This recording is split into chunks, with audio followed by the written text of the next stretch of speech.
오늘 우리가 하나님의 말씀을 함께 나누면서 또 하나님 주시는 은혜를 사모할 때 우리에게 충만히 베푸시는 은혜가 있을 줄 믿습니다. 여러분 이러한 말 들어보셨나요? 한번 띄워주시죠. 인생은 멀리서 보면 희극, 가까이서 보면 비극. 들어보신 적 있으십니까? 누가 한 말이에요?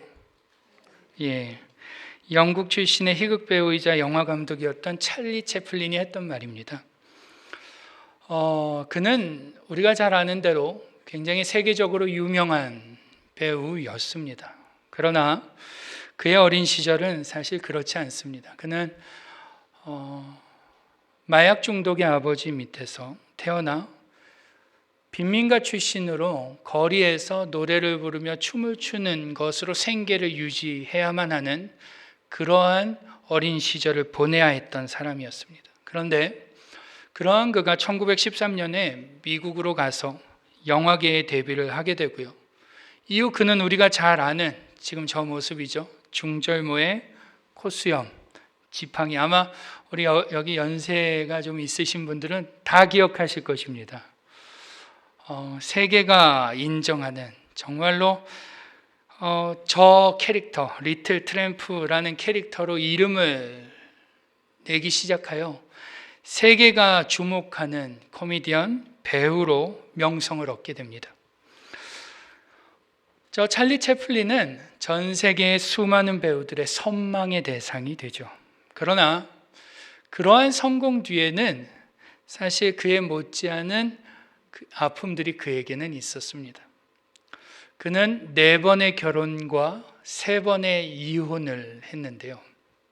결혼을 할 때마다 아시는 분들이 계실지 모르겠어요. 굉장히 나이 차이가 많은 여인과 결혼을 하다 보니 많은 사람들에게 정말로 많은 질타를 받았습니다.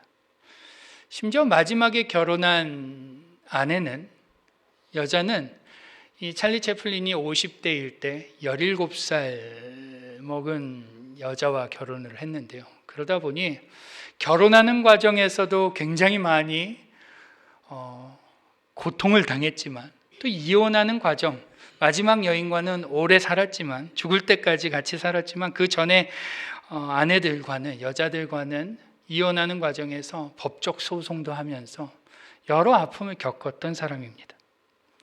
게다가 이 찰리 채플린이 했던 연기들은 대체로 정치를 이렇게 조금 어떤 면에서 희극으로 좀 바꿔서 하는 그러한 연기들을 하다 보니 풍자적인 연기들을 좀 하다 보니 미국 사회에서도 정치적 압박을 받기도 했습니다. 그래서 끝내는요. 나중에는 미국의 입국 심사가 거부되면서 강제적으로 이렇게 나라에서 추방당하는 모양새로 쫓겨나기도 하죠. 그는 화려한 성공 뒤에 수많은 아픔과 고통을 겪었던 사람으로 수많은 대중들에게 인생은 멀리서 보면 희극, 가까이서 보면 비극이라는 그의 말을 몸소 보여준 사람 중에 하나라고 생각이 되는데요. 오늘 본문은 이러한 찰리 채플린의 인생과도 같이 인생이 멀리서 보면 희극이고 가까이서 보면 비극이라는 사실을 잘 보여주고 있는 본문이라고 생각이 됩니다. 여러분, 오늘 우리가 읽은 이 본문 주로 언제 보는 본문이죠? 언제 읽는 본문이에요?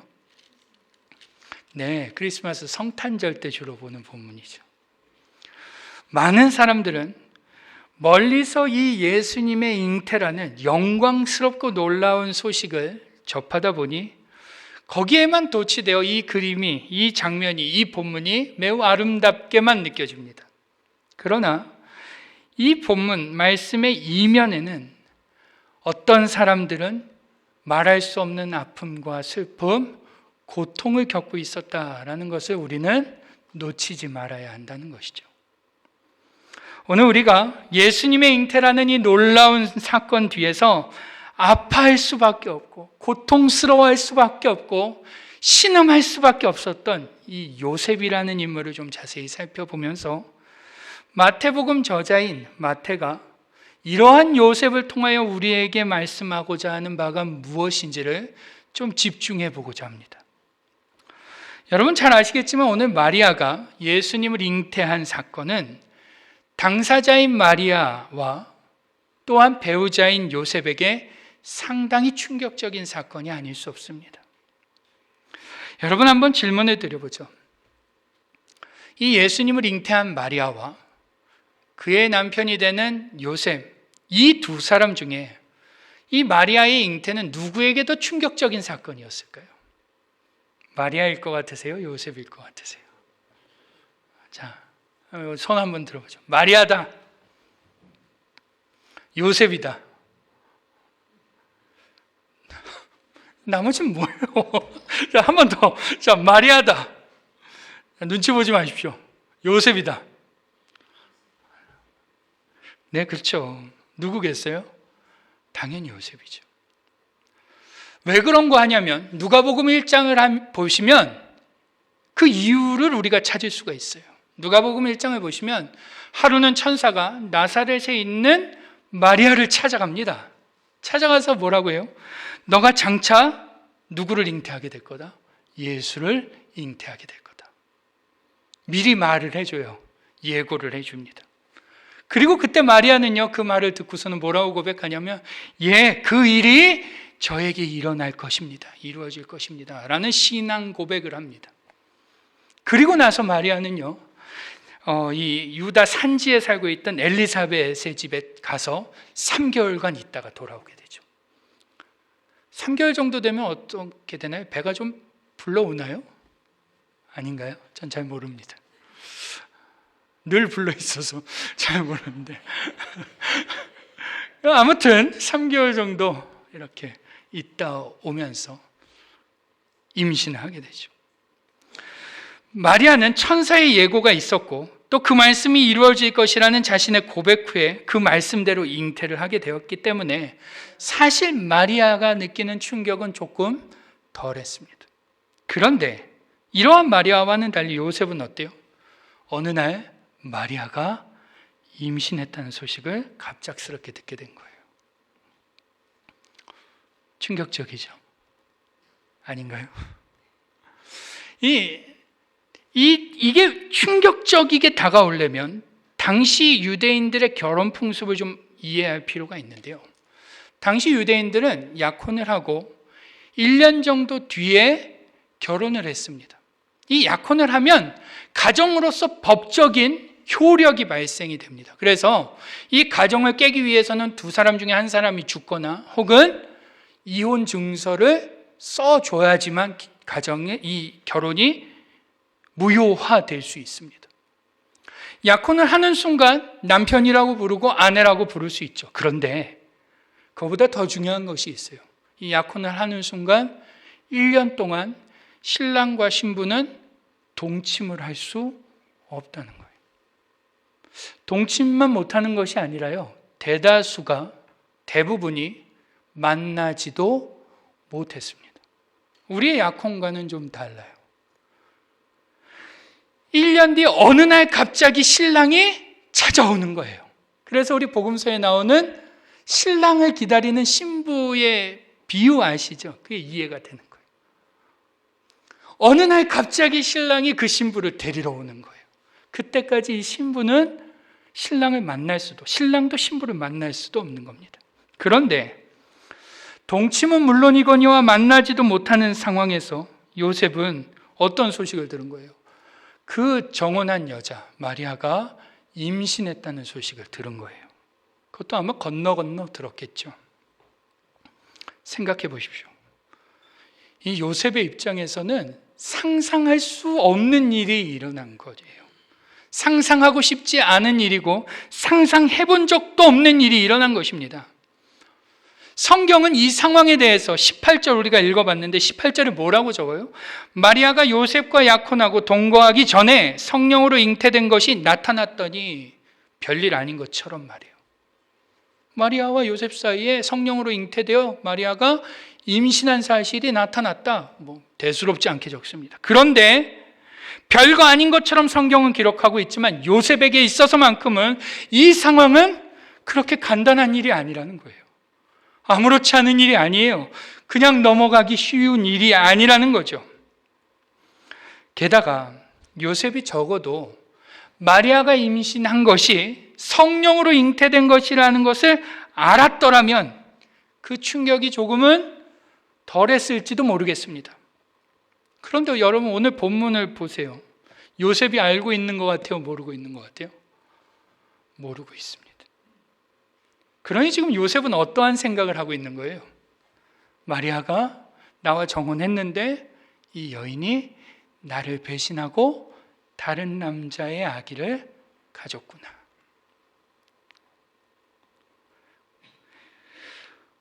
지금 요셉의 생각에는 마리아가 부정한 일을 저지르고 다른 남자의 아이를 가졌다라고 생각할 수밖에 없는 상황인 거예요. 그러다 보니 거기서부터 밀려오는 절망감, 배신감, 좌절감, 분노, 이러한 고통은 우리가 생각하는 그 수준 이상이라는 것입니다. 우리 아내분들, 여기 여자분들 많으신데 내 남편이 어디서 다른 여자와 살림을 차리고 어느 날 갑자기 내 아들이야 하고 데리고 온다고 생각해 보세요. 피가 거꾸로 솟겠죠. 우리 남자분들 많은데 내 아내가 갑자기 임신을 했어요. 어떻게 이게 가만히 있을 수 있는 일이에요? 여러분 같으면 어떻게 하겠어요? 참고 넘어갈 수 있겠습니까? 그럴 수 없다는 거예요. 우리는 아마 그 상황이 되면 그 마리아의 집에 찾아가서, 내 배우자의 집에 찾아가서 깽판을 놓을 것입니다. 어떻게 나한테 이럴 수 있냐고 분노하고 화를 내겠죠. 여러분, 그런데 이러한 상황 속에서 놀랍게도 요셉은 도무지 이해할 수 없는 행동을 하는 것을 우리는 볼 수 있게 됩니다. 19절을 같이 읽어볼까요? 시작. 그의 남편 요셉은 의로운 사람이라 그를 드러내지 아니하고 가만히 끊고자 하여. 아멘. 요셉이 어떻게 하려고 했대요? 그를 가만히 끊고자 했대요. 다른 남자와 동침하고 아이를 가졌다고 생각하는 그 마리아를 드러내지 않고 조용히 끊고자 했다. 이혼 증서를 써줘서 파혼하려 했다는 거예요. 왜 그랬을까요? 여러분, 우리가 놓치지 말아야 할 배경적 분위기가 뭐냐면, 당시는 명예를 굉장히 중요하게 생각하는 시대였어요. 그렇다면 어떻게 하는 게 당연한 거예요? 이 파혼의 책임이 나한테 없다, 이거 얘기해야 되지 않겠습니까? 파혼이라는 것을 하는 것 자체도 굉장히 불명예스러운 일인데, 요셉의 입장에서는 얼마든지 나는 책임이 없다, 나는 귀책 사유가 없다, 나는 잘못한 게 없다 항변해야 하지 않나요? 우리 같으면 어떻게 하겠어요? 너가 나한테 그럴 수 있냐? 신부 집에 찾아가겠죠. 배신감으로 잠을 이루지 못할 것입니다. 속았다는 생각, 복수하고 싶다는 생각으로 아마 밥이 입으로 넘어가지 않을 거예요. 아니, 적어도 동네방네 소문을 내서라도 나는 잘못이 없고 저 여자가 더러운 짓을 했다, 아마 그러한 소문이라도 우리는 내려고 할 것입니다. 그런데 놀라운 것은 요셉은 그러지 않는다는 거예요. 그냥 그녀를 조용히 덮어주고 없었던 일로 하려고 했다라는 거죠. 심지어 오늘 성경은 이러한 요셉의 행동이 정말 의외의 행동이었다는 것을 강조하고 있는데요. 우리가 방금 19절을 읽었는데 이 19절에서 저자 마태, 이 마태복음을 쓴 저자 마태는요, 요셉을 어떤 사람이라고 표현하고 있어요? 의로운 사람. 우리는 이 말을 보면서요, 아, 요셉이 의로운 사람이라서 마리아를 들추지 않고 덮어주려고 했구나. 아, 요셉이 착하고 선한 사람이라서, 어진 사람이라서 이 마리아를 감싸주려고 했구나 라고 생각합니다. 맞습니까? 그런데 마태가 지금 요셉을 향해 의로운 사람이라고 표현한 것은요, 그런 의도가 아니라는 것을 우리는 알아야 합니다. 여러분, 이 마태복음은 누가 대상으로 쓰여진 책일까요? 알고 계세요? 유대인들이 대상입니다. 이 마태복음은 마태가 쓸 때 유대인들을 위해서 쓴 책이에요. 그러다 보니까 이 마태복음을 읽을 때는 유대인의 관점으로 봐야 돼요. 여러분, 유대인의 관점에서 의롭다라는 것은 무엇을 의미할까요? 유대인의 관점에서 의로운 사람 하면 무엇을 의미할까요? 딱 하나밖에 없어요. 뭐일 것 같아요? 율법을 잘 지키는 사람. 하나님께서 주신 율법을 잘 지키는 사람, 하나님의 율법을 가장 우선으로 두며 그것에 맞춰 살려고 노력하는 사람, 율법을 기준 삼아 누구에게나 그 율법의 가르침대로 대하는 사람, 그러한 사람을 어떤 사람이라고요? 의로운 사람이라고 한다는 거예요. 저자 마태는 지금 요셉이 그런 사람이라는 거예요. 우리가 생각하는 것처럼 착하고 정이 많고 따뜻하고 그러한 의미로 의로운 사람이라고 쓴 게 아니라 이 요셉은 율법을 중요하게 생각하고 따르는 사람이다. 그는 율법적으로 굉장히 철저한 사람이다. 그는 의로운 사람이다 라고 말하는 거예요. 그런데 그렇게 율법을 중요하게 생각하며 중심에 두고 있는 그 요셉이 어떻게 했다는 거예요? 율법에 따르면 그 여인을 사람들 많은 곳에서 세우고 그의 외도의 대상을 찾아내고 그를 추궁하며 그를 망신을 주고 구약시대의 경우 돌로 쳐 죽이는 것까지가 율법대로 하는 건데, 그 율법을 잘 지키고 중요하게 생각하는 의로운 요셉이 그 마리아에게는 그러지 않았다라는 거예요. 우리가 생각하는 바와 달라요. 반대죠. 우리는 그가 의로웠기 때문에 그를 덮어줬구나, 의로웠기 때문에 마리아를 숨겨줬구나, 조용히 가만히 끊으려고 했구나, 이렇게 생각하지만 마태는 그 얘기를 하는 게 아니에요. 그가 의로운 사람이었으나, 율법에 굉장히 철저하고 중요하게 생각하는 사람이었으나, 그러나 그럼에도 그 율법을 넘어 마리아를 대하려 했다라는 것을 말하려는 거예요. 그러면서 동시에 무엇을 말하고 있는지 보시죠. 20절 같이 읽어볼까요? 20절 시작. 이 일을 생각할 때 주의 사자가 현몽하여 이르되 다윗의 자손 요셉아, 내 아내 마리아 데려오기를 무서워하지 말라. 그에게 잉태된 자는 성령으로 된 것이라. 아멘. 마태가 지금 요셉은 율법을 중요하게 생각하는 사람인데 그가 그럼에도 불구하고 마리아를 율법대로 대하지 않았다, 이 이야기를 하면서 한 단계 더 이러한 이야기를 하는 거예요. 그가 율법대로 그 마리아를 처리하지 않고 어떻게 했을 때, 20절에 그가 무엇을 할 때? 생각할 때. 이 생각할 때라는 단어가요, 헬라어로 엔시마오마이, 이 무슨 뜻이냐면 깊이 생각하여 결정하다, 깊이 생각하여 작정하다, 결단하다, 이런 뜻이에요. 그 율법을 중요하게 생각하는 그 요셉이 율법대로 마리아를 대하지 않고 깊이 생각하며 율법을 넘어 대하기로 뭐 했을 때? 결단했을 때. 율법대로 대하지 않고 그에게 긍휼을 베풀며 사랑을 베풀기로 결단했을 때에 그에게 어떤 일이 일어났다고 말씀하고 있는 거예요. 그에게 무엇이 주어졌다?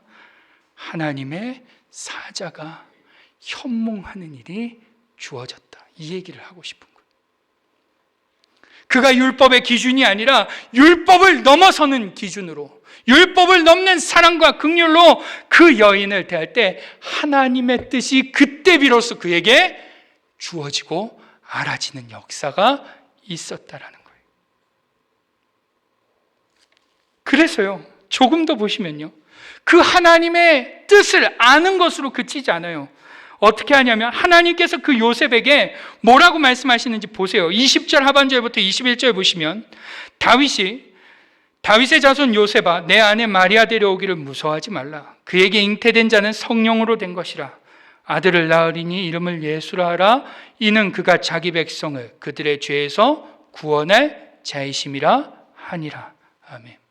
마태가 무엇을 얘기하는 거예요? 그가 그렇게 율법을 넘어서 대했더니 하나님의 뜻이 그에게 주어짐과 동시에 그가 하나님의 사역에 동참되게 되었다. 이 얘기를 하는 거예요. 한낱 사람인 그가 다윗의 자손으로 구약에서부터 예언되어진 그 메시아의 조상이 되는 일이 되었고 예수의 아버지가 되는 그 하나님의 원대하신 일에 조인되게 되었다. 동참되게 되었다. 이 사실을 지금 마태가 이야기하려고 하는 거예요. 여러분, 오늘 본문은 멀리서 볼 때는 동정녀 마리아가 성령으로 잉태했구나, 요셉이 그것을 믿음으로 잘 받았구나, 그 정도를 이야기하는 듯 보이지만, 그렇게 멀리서 보면 그것밖에 보이지 않지만 이 마태의 의도를 따라 가까이에서 다시 보면요, 율법을 중요하게 생각하던 의로운 요셉이 말할 수 없는 고통과 아픔, 절망, 실망감, 분노 속에서도 그것을 감정대로 하지 않고 율법을 넘어서는 긍휼과 율법을 넘어서는 사랑으로 대할 때 그가 하나님의 뜻을 알게 되었고 또한 하나님의 일에 동참되게 되었다라는 사실을 우리에게 가르쳐 준다는 거죠. 여러분, 왜 하나님은 이처럼 요셉과 같은 자에게 하나님의 뜻을 알려주고 하나님의 뜻에 동참케 하실까요? 왜 의로운 사람이 아니라 요셉과 같은 자에게 하나님은 그러한 일들을 행하실까요? 왜라고 생각하십니까? 그 이유는 바로 그 요셉의 모습이 우리 예수님의 모습이기 때문에 그렇습니다. 뭐라고요? 그 요셉의 모습이 우리 예수님의 모습이기 때문에 그래요. 여러분, 이 세상에서 가장 흠이 없고 완전하게 의로우신 한 사람은 누굽니까? 누구예요? 예수님이시죠. 그분은요, 태초부터 지금까지, 아니 앞으로도 온전하게 의로우신 분이십니다. 요한일서 2장 1절에 따르면 나의 자녀들아, 내가 이것을 너희에게 쓰면 너희로 죄를 범하지 않게 하려 함이라. 만일 누가 죄를 범하여도 아버지 앞에서 우리에게 대언자가 있으니 곧 의로우신 예수 그리스도시라. 성경은 예수님을 의롭다라고 확정지어 말씀하십니다. 그런데 놀라운 것은 그 예수님이 오늘 본문의 요셉과 같이 죄인들에게 율법으로 다가가지 않으신다는 거예요. 우리 예수님은 세상에서 가장 의로우신 분이심에도 그 율법의 잣대, 의로움의 잣대로 죄인들에게 다가가지 않으신다는 거예요. 그분은 세리와 죄인들의 친구셨고 그들을 불쌍히 여기시는 분이셨습니다. 우리가 잘 아는 대로 가늠하다 현장에서 잡혀온, 옷을 제대로 입지도 못하고 끌려온 그 여인에게 뭐라고 하세요? 나도 너를 정죄하지 않는다.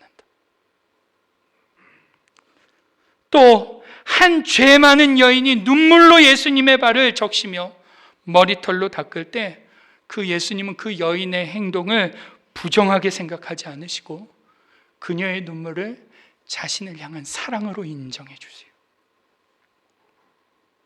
심지어 마가복음 2장 17절을 보시면요, 바리새인과 서기관들이 죄인과 세리들과 함께 식사하는 예수님을 보며 비방할 때 예수님이 뭐라고 말씀하세요? 우리 같이 읽어볼까요? 17절 시작.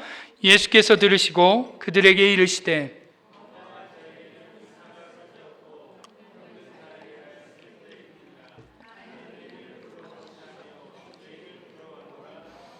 아멘. 그렇습니다. 가장 의로우신 그분이 그 당신의 의로움의 잣대로 그들을 가르고 나눠 심판하러 오신 것이 아니라 어떻게 하러 오셨대요? 죄인을 부르러 왔다. 그들에게 긍휼을 베풀기 위하여 왔다. 내가 그들을 불쌍히 여기기 위해 왔다라고 말씀하신다는 거예요. 그뿐입니까?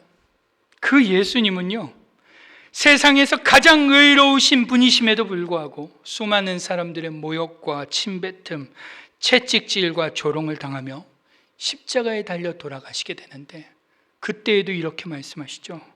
아버지, 저들을 사하여 주옵소서. 자기들이 하는 것을 알지 못함이니이다 하시더라.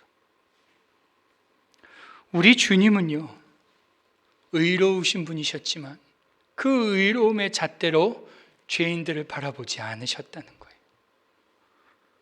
사랑과 긍휼로 그들을 바라보셨다는 거죠. 예수님이 그러한 분이시기에 하나님께서는 그분을 닮은 요셉과 같은 자들에게 당신의 뜻을 보여주시고 당신의 사역에 동참시키신다는 것입니다. 여러분, 이러한 말이 있습니다. 신학 공부 많이 한 목사가 교회를 어렵게 하고 11조 착실히 내는 장로가 교회를 힘들게 하며 성경 많이 읽은 권사가 교회를 어지럽게 하고 새벽기도 빠지지 않는 성도가 교회를 아프게 한다. 여러분, 공부하지 말아라, 11조 하지 말고 기도하지 말고 성경 읽지 말라라는 말이 아니죠. 그런 말이 아닙니다. 공부하고 11조하고 성경 읽고 봉사하고 헌신하며 기도하는 것, 그것이 자기의 의로움의 기준이 될 때 그는 하나님의 뜻을 이루기보다 하나님의 뜻을 방해하게 된다는 것입니다. 그게 무서운 것이다 라는 거죠. 여러분, 우리가 봤듯이 요셉은 마태의 증언처럼 의로운 자였습니다. 율법을 중요하게 생각하고 지키는 자였죠. 지키려는 자였으며 그것을 삶의 중심으로 노력하는 자였습니다. 그런데 그는 한 가지를 더 알았던 것 같아요. 그게 뭘까요? 우리 로마서 13장 말씀을 같이 한번 읽어볼까요? 8절로 10절입니다. 시작. 피차 사랑의 빛 외에는 아무에게든지 아무 빚도 지지 말라. 남을 사랑하는 자는 율법을 다 이루었느니라. 간음하지 말라, 살인하지 말라, 도둑질하지 말라, 탐내지 말라 한 것과 그 외에 다른 계명이 있을지라도 내 이웃을 내 자신과 같이 사랑하라 하신 그 말씀 가운데 다 들었느니라. 사랑은 이웃에게 악을 행하지 아니하나니 그러므로 사랑은 율법의 완성이니라. 아멘. 아마 요셉은요, 의로운 요셉은 이걸 알았던 것 같아요. 사랑이 율법의 마침표가 된다는 것을 알았던 것 같아요. 그래서 그는 견딜 수 없는 배신감에, 견딜 수 없는 분노에, 견딜 수 없는 절망과 실망 속에서도 그 모든 것에 감정적으로 대하지 않고 가만히 끊기로 엔시메오마이, 결단하는 것입니다. 결정하는 거죠. 깊이 생각하며 결심하는 것입니다. 여러분, 그러한 자들에게 하나님은 당신님의 뜻을 알게 하신다는 것을 믿으시기 바랍니다. 하나님께서는 당신님과 닮은 자들, 하나님께서는 어떤 아픔과 고통 속에서도 그렇게 당신님과 동일하게 생각하고 동일하게 살아내려고 뭐하는 자들, 결정하는 자들, 결단하는 자들에게 하나님은 하나님의 뜻을 깨닫게 해주세요. 그리고 하나님의 사역에 동참시켜 주세요. 여러분, 우리는 이것을 기억해야 하는 것입니다. 여러분, 이 사실을 모르는 자들은요, 자신의 의로움으로 하나님의 뜻을 이룰 수 있다고 착각합니다. 그러나 성경은 어딜 봐도 자신의 의로움으로 하나님의 뜻을 이룬 자가 있다고 증언하지 않습니다. 사랑하는 성도 여러분, 오늘 우리는요, 아주 중요한 기로에 놓였어요. 이제 우리는 새로운 담임 목사님을 청빙하게 될 것이고 그분과 함께 발맞춰 나가게 될 것입니다. 이때 우리가 기억해야 할 것은 무엇일까요? 바로 나의 의로움, 우리 교회의 의로움이 기준이 되어서는 안 된다는 거예요. 내 생각 중심, 내 가치관 중심, 내 경험 중심, 내 명분 중심으로 나아가게 되면요, 우리는 자존심은 지킬 수 있을 것이고 우리의 방식은 지킬 수 있으며 가치관과 명분, 권위는 지킬 수 있을지 모르지만 하나님의 뜻은 이룰 수 없다는 것을 우리는 기억해야 합니다. 여러분, 오늘 하나님은 요셉과 같은 사람을 찾고 계세요. 자신의 옳음을 주장하기보다 하나님께서 옳으시다고 고백할 수 있는 사람, 정의보다 자비를, 판단보다 긍휼을 선택할 수 있는 사람, 그것을 결정하고 결심하고 결단할 수 있는 사람을 찾으신다는 거예요. 여러분 보셨듯이 요셉은 자신이 감당해야 했던 그 상황의 의미를 처음에는 몰랐습니다. 그는 마리아의 임신 소식을 들었을 때 혼란스러웠고 상처받았고 무너졌습니다. 그의 인생은 가까이에서 보면 비극이었죠. 그러나 하나님은 그 비극 안에서 세상을 구원하실 희극, 복음의 이야기를 써내려 가고 계셨습니다. 요셉의 순종이 없었다면, 요셉의 침묵이 없었다면, 요셉이 가만히 끊으려는 그 결단이 없었다면 임마누엘의 역사는 일어나지 않았을지도 모른다는 거예요.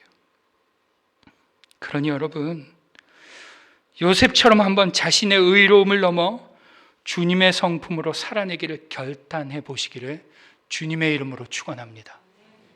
내 생각보다 하나님의 뜻을, 내 명분보다 하나님의 계획을, 내 자존심보다 하나님의 영광을 먼저 두는 그 결단, 결정, 결심을 해보시기 바랍니다.